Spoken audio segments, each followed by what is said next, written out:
Islamic school और मस्जिद में मकतब की अहमियत के बारे में पूछेंगे। देखिए, इस्लामिक स्कूल ये कॉन्सेप्ट है जो हाल में, मतलब हाल बोलते 15-1 साल से चला है हिंदुस्तान में। दूसरे मुल्कों में पहले से था। वो ये है कि जो असरी तालीम, मतलब हमारे बच्चे स्कूल में पढ़ते हैं, वो तालीम के साथ इस्लामिक सब्जेक्ट्स भी पढ़ाया जाए, उसको बोलते हैं इस्लामिक स्कूल आम ज़बान में। इस्लामिक स्कूल की अहमियत बड़ी ज़्यादा है इस माहौल में, इसलिए कि जो माहौल में लादीनियत से बोलते हैं, दीन से दूर लोगों को किया जा रहा है, और उस माहौल में आप उसको अगर दीन की तरफ रखने वाली कोई चीज़ करते हैं तो एक बड़ी बात है। तो इस्लामिक स्कूल से अगर वैसा अपने आप को डेवलप करते हैं कि वो असरी तालीम के साथ इस्लामिक सिलेबस भी उसमें अच्छे से वो करते हैं, फिट करते हैं, तो ये एक बहुत बड़ी बात है। ऐसे स्कूल्स की हम लोग मदद करें, ताउन करें, और ऐसे स्कूल्स होना चाहिए जो असरी उलूम के साथ दीनी उलूम बताएं। मकतब, मैं समझता हूँ मकतब की बड़ी अहमियत है। मकतब मतलब हमारे बच्चे जहाँ नाजरा वगैरह पढ़ते हैं, अरबी वगैरह सूरे वगैरह सीखते हैं, इसको मकतब कहते हैं आम ज़बान में। अब यहाँ कुछ अलग माना हुआ तो नहीं मालूम, लेकिन मकतब हमारे पास इसी को कहते हैं। इसका नज़्म बहुत ज़रूरी है।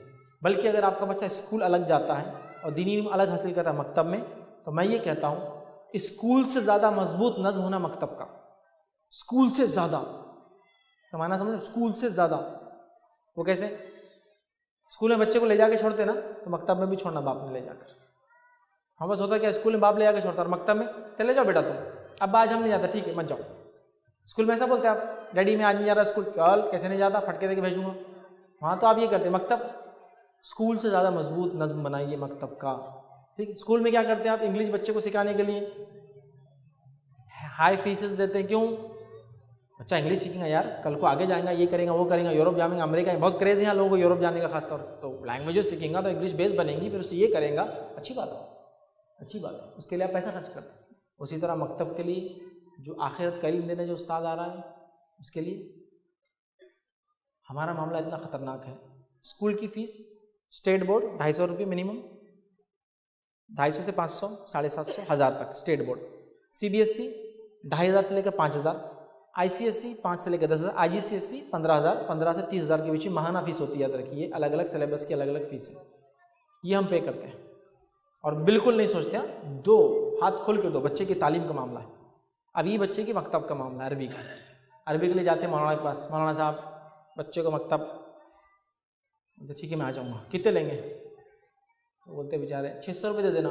शर्म करो, अल्लाह से डरो, क्या होगा तुम्हारा, अल्लाह की किताब पढ़ाने के लिए 600 रुपये मांग रहे, ये होगा तुम्हारा तो जहन्नुम में, वाक़ई में हदीस में ना तुमसे जलाई जाएंगी, तुम ही लोग दिखते मेरे को, वो 600 रुपये कुरान पढ़ाने के लिए। तो क्यों वो मौलाना को आसमान से फरिश्ते वजीफ़ा देते, उनके अकाउंट में ला के डालते क्या पैसा? दुनिया में जब वो मेहनत करेंगे तो उसके लिए वक्त का तो पैसा लेंगे ना, कुरान सिखाने के लिए वक्त का तो लेंगे ना कुछ।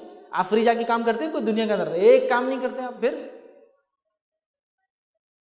तो उनको अल्लाह से डरा के निकल जाता।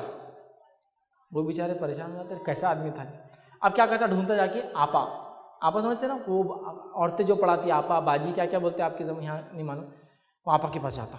आपा बच्चे को घर भी पढ़ाओ आप। आपा बोलते ठीक है, कितने लेंगे आपा फीस? तो आपा बोलते कि तो आपा के शौहर ने बोले हुए रहते फ्री पढ़ाओ आप, जो देते दिले। मतलब जनरली चूँकि मर्द कमाने वाला तो औरतों को नहीं, लेकिन वो अलग से बेचारी कोशिशें करते। बोलते ठीक है 300 दे देना। तो बोलते अच्छा आपा 300, लेकिन संडे के काट लेंगे 10-10 रुपये के हिसाब से, मतलब 4 संडे आए तो 260 देंगे। बोलते ला भाई ला, तेरे बच्चे को ला पढ़ाने ला, चल छोड़ के जा। तो कितने अच्छा आपा है देखो, और मौलवी साहब कितने खतरनाक, तो 600 बोल रहे थे फलां। स्कूल में तो आपने कभी ऐसा नहीं कि हाँ 500 बोल रहे थे, फिर 400 वाला स्कूल ढूंढता हूँ। 500 नहीं, 600 वाले के पास जाएंगे, ये कम दिख रही फीस ज़रा। फीस ज़्यादा मतलब स्टैंडर्ड ऑफ एजुकेशन ज़्यादा, हाँ है ना, यही आपका उसूल है ना। मुझे बोलो इधर से रद्दी कागज़ डाल के उधर से नोट प्रिंट होके निकलते क्या? नोट का पेपर भी वो क्वालिटी का बनता है, तो वहाँ छप के निकलते नोट।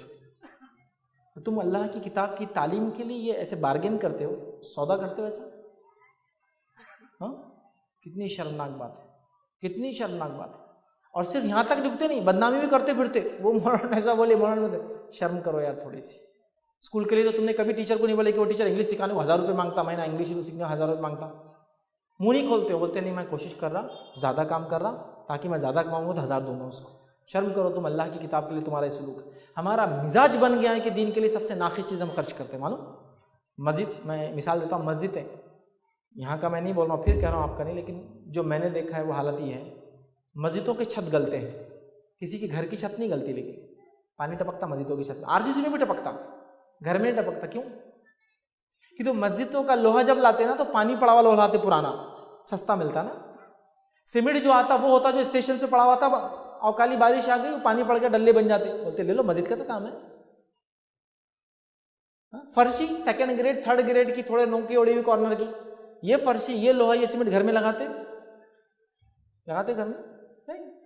मस्जिद के नल कभी कभार लोहे के रहते हो, शहर में तो अच्छे रहते लेकिन बस्तियों में लोहे के ऐसे खतरनाक रहते कि वो आदमी फजर हो गया ना पत्थर लेके जाता, ऐसे तो बूढ़े लोग जाते पत्थर ले जाते, क्यों? वो नल खोलने के लिए, खुलता नहीं सुबह, और जब माशाल्लाह खुलता तो गुस्ल और वजू दोनों साथ हो जाता उसमें, फर पूरा प्रेशर आ रहा।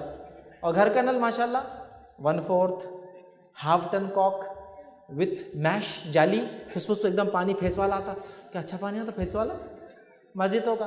तो अल्लाह की राह में नाखिस खर्च करते हो, और अल्लाह से दुआएं कैसी होती है, अल्लाह मेरे को सबसे मालदार बना दे बंगाल का बुरे, और अल्लाह के रास्ते में खर्च करने की बारी है तो अंदर की फटी हुई नोट ढूंढते, कौन सी फटी हुई थी 10 रुपये की, कहाँ, ये अल्लाह तेरे लिए, लेकिन मुझे चाहिए सबसे अच्छा तेरे से। तो ये हमारा मिजाज है, अल्लाह के लिए नाखिस, दीन के लिए नाखिस, उलमा के लिए नाखिस, दीनी लोगों के लिए नाखिस, दिल्मी शख्सियात के लिए नाखिस। ये मिजाज को छोड़िए, ये मिजाज को बदल के मकतब और मदरसों का सिस्टम इंटैक्ट कीजिए, मजबूत कीजिए। इसी के साथ साथ इस्लामी स्कूल्स जो आपके बच्चों को एक ही छत के नीचे दीन और दुनिया देना चाहते हैं, यकीनन मैं समझता हूँ उतने जिसको कहेंगे अच्छे स्टैंडर्ड के अभी नहीं होंगे, क्योंकि जाहिर सी बात है एक्सपीरियंस से, तजुर्बे से आगे चीज़ें बढ़ती, लेकिन आज शुरुआत होंगी तो 10 साल बाद ये तजुर्बेकार लोग बनेंगे इंशाल्लाह। तो बहरहाल शुरुआत होंगी बहुत सारी जगह, लेकिन आप ताउन कीजिए ऐसे लोगों का, ताकि फिर एक सिस्टम चलेगा इंशाल्लाह, हमारे बच्चे दीन और दुनिया एक ही छत के नीचे इंशाल्लाह।